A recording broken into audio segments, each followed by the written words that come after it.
Laiks ir dzīve, un dzīve glabājas sirdī. Vārds 9. B klasē.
Vai tev patīk minēt mīklas?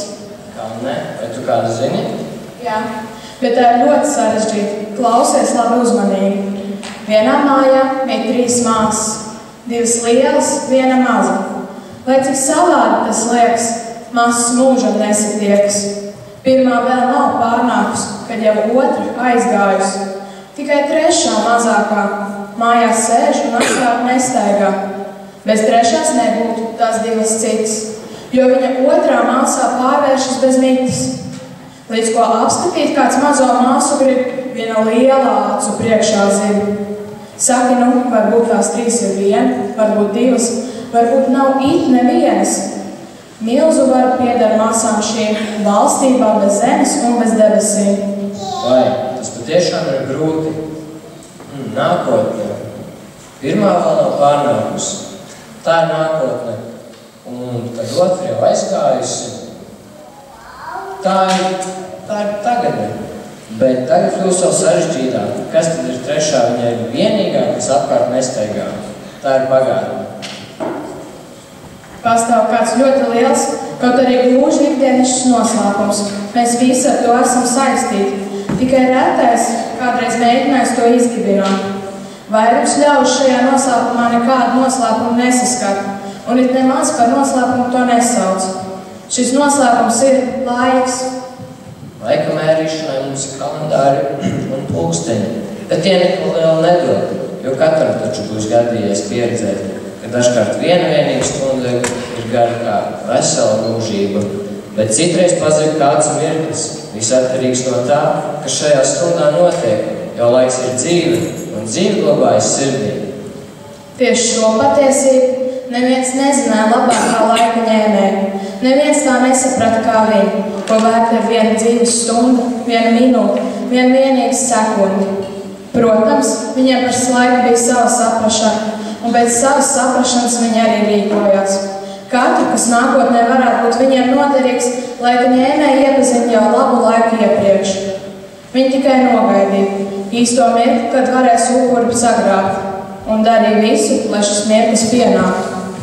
Tā notika, piemēram, ar frizēru Fūzi kundzi. Viņa gan nebija nekāda slavenā matu veidošanas māksliniece, tomēr savā ielā tad labi ieredzēta. Fūzi kundze nebija ne bagāta, ne nabaga. Viņas frizētava, kas atradās pilsētas centrā, bija maziņa. Tā neiet mana dzīve, pļāpājot, klabinot šērs un putojot ziepes. Kāda jēga manai dzīvē? Kad es nomiršu, būs tā, it kā mans vispār nekad nebūtu bijis.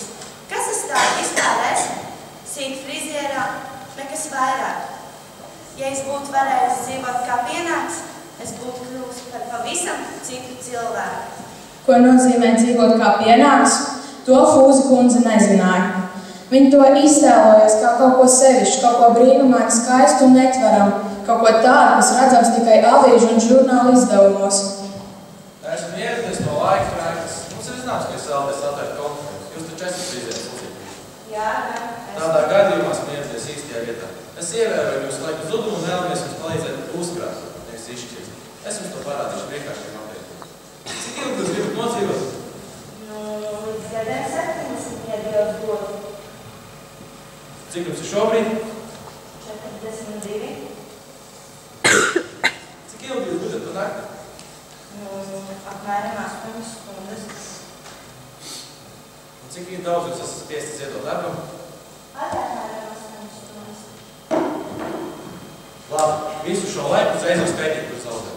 Skaitot jūsu pavadīto laiku pie mātes, kopjot papagara, pie ēdienreizēm, kopā sanāk 1 miljards 620 tūkstoši sekundžu zudumu.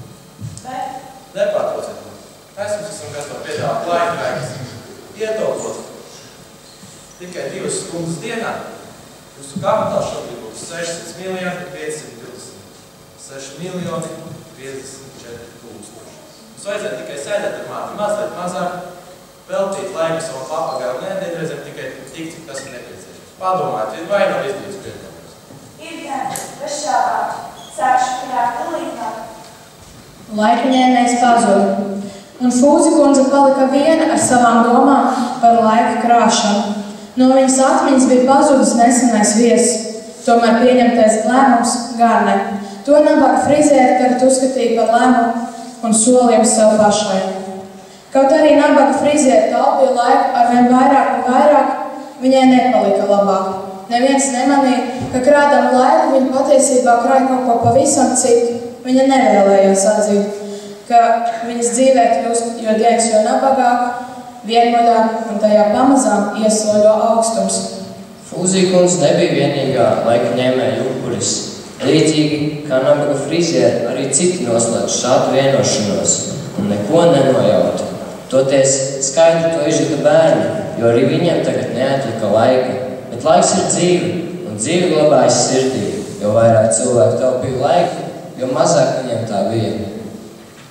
Toties, pamestā amfiteātra drupās dzīvoja kāda meitenīte vārdā Momo.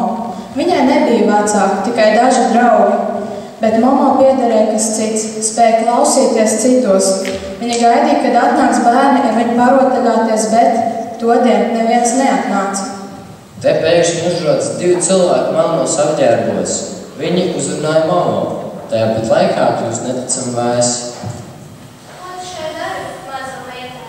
Gaida savus draugus, viņi nāk spēlēties. Vai es varu jums tā palīdzēt? Mums ir grandioza nodoma. Drīzāk ir piedāvājums. Vai nevar palīdzēt uz kādu lūdzu? Nu, ja es varu kā palīdzēt, tad nav vairs pats par sevi attīstīt. Mēs vēlamies, lai te izdevums kādu pakalpotu. Būs prātīgi, daudz varēs iegūt, ja vēlaties. Pagaidām atbildēt nevar. Ņem šo lēlu. Skaista, vai ne? Es domāju, ka tā tev palīdzēs izvēlēties. Cik ļoti skaisti. Tā ir tik brīnišķīga, ka vārdi. Laika ņēmējs sāka dot Momo dažādas apģērbus Momo jaunajā lellē. Tik turpinānams un turpinānams dot un uzskaidīt tās skaidri.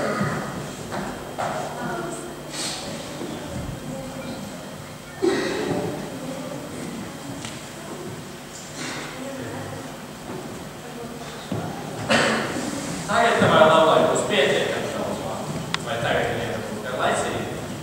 Laika ņēmējs izvilka arī otru lēli. Un arī šai lellē viņa dāvāja drēbes.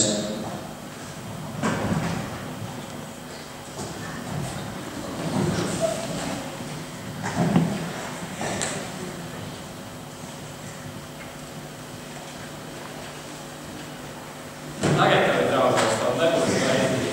Tev piederēs visas šīs mantas, tu dabūsi nevienu jaunu. Tev būs pietiekami izpēc. Vai saproti, ka ir atsakies no saviem draugiem un laiku, to pavadi viņus nebeidīgi. Momo neskaidri nojaut, ka viņu gaida cīņa, bet vēl vairāk cīņa jau ir sākusies, tikai viņa nesaprata, par ko un pret ko viņa cīnīsies. Jo ilgāk meitene klausījās laika ņēmējā, jo vairāk viņa dzirdēja balsi, nevis pašu runātāju. Momo bija nesaprašanā par to, kas notiek, bet centās pilnā mērā izmantot savus spēkus. Klausīšanos. Vēl nedaudz un laika ņēmējs sāka runāt. Vārdi bija no mutes ārā pret viņa gribu. Momo beidzot sadzirdēja viņa īsto balsi. Neviens negrib zināt, kas mēs esam un ko daram. Tikai, kamēr mēs esam nepazīti, mēs varam darīt savu darbu. Mēs nozogam un uzkrājam cilvēku laiku. Mēs esam izsalkuši pēc tā. Ak, jūs nezināt, ko nozīmē jūsu laiku. Laika ņēmējs beidzot spēja apstāties. Aizsedzot muti ar abām rokām, viņš skatījās ar lielām acīm uz Momo. Tikmēr otrs saprata, ka nav labi un centās labot pārinieku pieļauto kļūdu. Kas? Kas tas bija? Tu mūs padari slimus, viņš atkal zem tīrās muļķības bērns aizmirst tās, un tas jāaizmirst. Tad laika ņēmēja, saprastam, ka nespēs neko padarīt par nebijušu, paķēra koferu un steidzās prom. Te brīnum visas mantas un lēlas pazuda līdz ar laika ņēmējiem. Momo pamazām atguvās, un viņa visu atcerējās. Viņa neaizmirsa, jo bija dzirdējis laika ņēmēju īstās balsis. Momo nojaut, kādēļ visi viņas draugi bija pazuduši.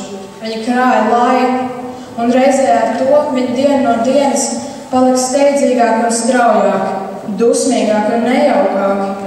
Momo zināja, ka ir tikai viens veids, kā glābt savus draugus. Jāaptur viss pasaules laiks. Tas būs bīstams un elpa aizraujošs ceļš, vai Momo iekļāvās savu atvēlētajā laikā, un vai viņai izdevās tas, ko viņa bija iecerējusi, to jūs, mīļie skatītāji, uzzināsiet, izlasot Mihaela Lendas grāmatu Momo.